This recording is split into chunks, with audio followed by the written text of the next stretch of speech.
Pollution et la construction de barrages.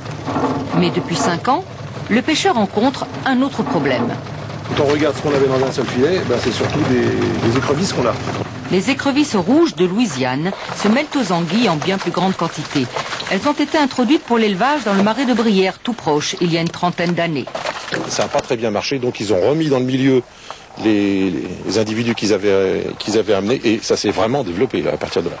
Elles attaquent les alevins et les œufs des autres poissons, et font des trous dans la bordure des plans d'eau, et elles abîment les plans d'eau, et elles posent un problème.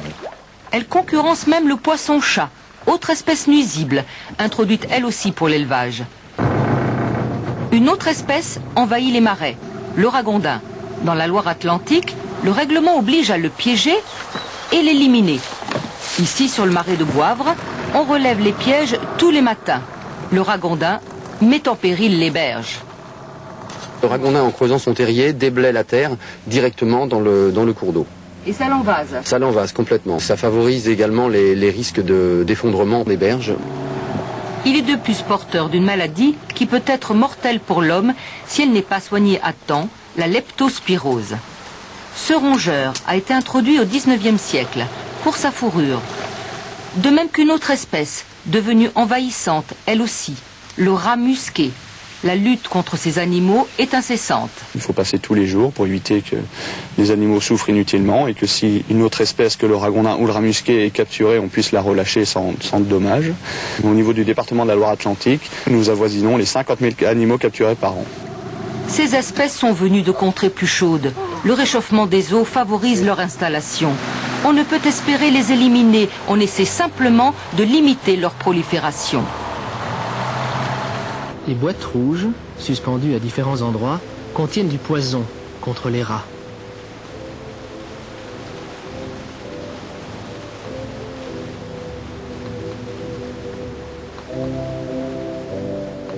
En cas de crue, l'eau monte dans les collecteurs du centre.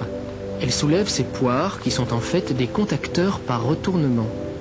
Ils commandent l'ouverture de vannes pour diriger l'eau en excès dans de gigantesques bassins de retenue, construits à 20 mètres sous la surface, en dessous des couloirs de passage du métro.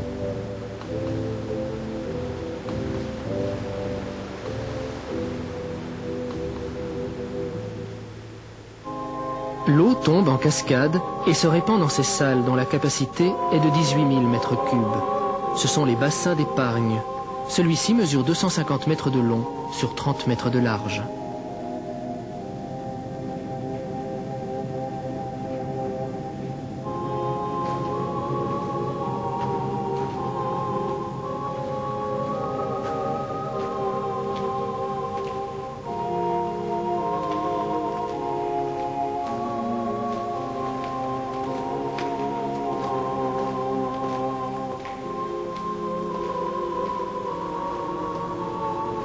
Dès que la situation critique est passée, les pompes évacuent progressivement l'eau à partir du point le plus bas du bassin d'épargne, le puisard.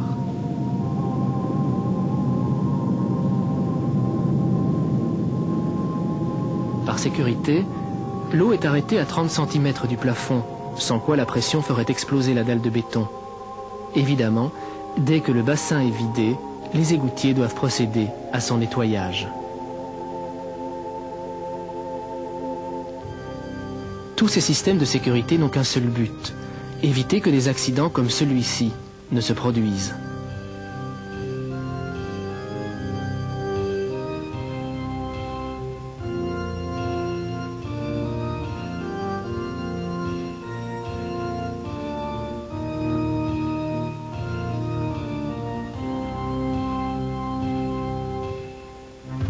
La plupart des collecteurs de Bruxelles ne disposent pas d'une pente suffisante pour assurer leur complet autocurage. Ces collecteurs doivent être débarrassés de leurs dépôts 3 à 4 fois par an.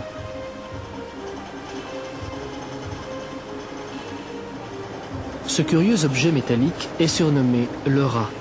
Il est propulsé par des jets d'eau sous haute pression qui sortent à l'arrière par des tuyères. Un rat à réaction, en quelque sorte. L'eau sort à une pression de 50 bars, c'est-à-dire 50 kg par centimètre carré. Et la force de ces jets permet non seulement de faire avancer le rat, mais aussi de pulvériser et liquéfier la matière qu'il a soulevée.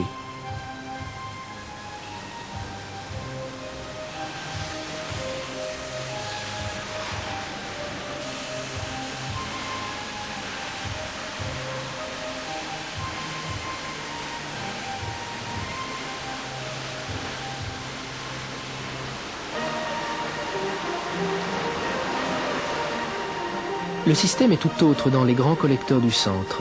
C'est le wagon-vanne. Grâce à une vis sans fin, les hommes règlent la hauteur d'une vanne qui aura une double fonction. Elle offre une bonne prise à l'eau et permet ainsi au wagon-vanne d'avancer à la vitesse du courant.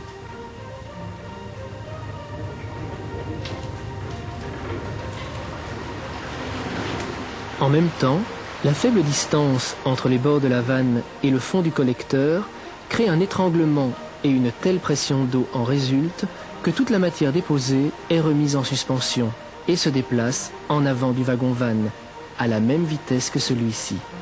En fin de parcours, cette matière est pompée hors du collecteur et évacuée par un camion-citerne.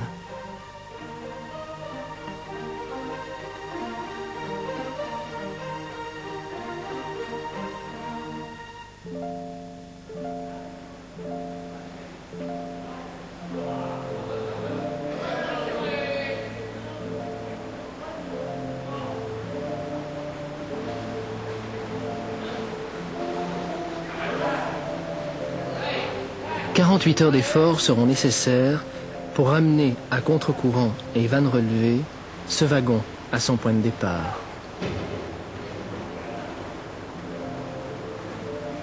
Et tout cela sans l'éclairage dont nous avions besoin pour effectuer ces prises de vue.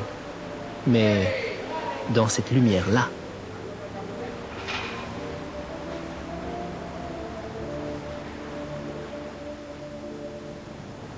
Enfin, à la limite de la ville, les collecteurs se déversent dans la Seine, puisque Bruxelles ne dispose pas encore de station d'épuration.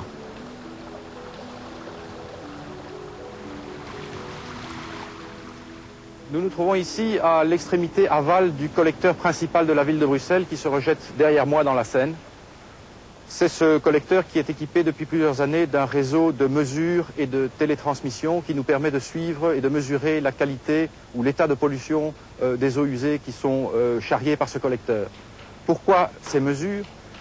Simplement parce que le réseau de collecteurs de la ville de Bruxelles est un réseau unitaire, c'est-à-dire qu'il charrie non seulement les eaux usées de temps sec, mais aussi en cas d'orage ou en cas de pluie, toutes les eaux de ruissellement qui s'abattent sur l'agglomération. Ceci pose à la fois un problème de quantité, c'est des quantités très importantes d'eau, mais aussi un problème de qualité, parce que ces eaux sont très chargées, elles nettoient la ville, elles nettoient les surfaces imperméables, les toits, les trottoirs, les chaussées, ce qui signifie que les têtes de crue, les débuts de crue sont en général extrêmement pollués.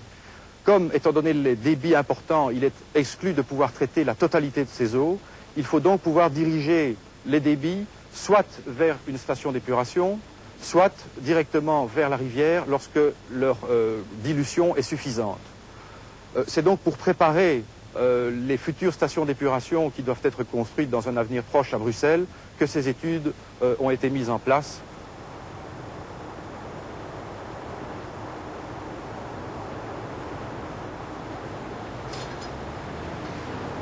Curieux métier que celui de ces hommes qui évoluent dans un monde insoupçonnable, attirant et repoussant à la fois. Ils contribuent ainsi au confort de notre environnement et à l'hygiène indispensable à l'expansion démographique des grandes villes.